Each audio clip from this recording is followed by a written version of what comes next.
କାନ୍ଦୁଛି ହୀରାକୁଦ ଡ୍ୟାମ୍। କ'ଣ ପାଇଁ କାନ୍ଦୁଛି ହୀରାକୁଦ ଡ୍ୟାମ୍? କାହା ପାଇଁ କାନ୍ଦୁଛି? ଆସନ୍ତୁ ଜାଣିବା ଏହି ଭିଡିଓ ମାଧ୍ୟମରେ।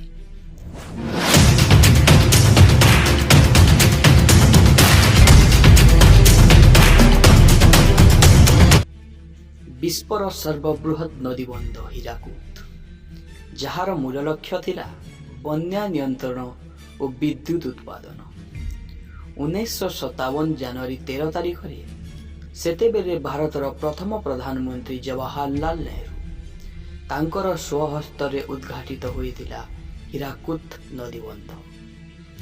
କ'ଣ ଆପଣଙ୍କୁ ଜଣା କେତେ ଗାଁ, କେତେ ଘର ଓ କେତେ ପୋଖରୀ ଏଥିପାଇଁ ବଳିଦାନ ଦେଇଛନ୍ତି?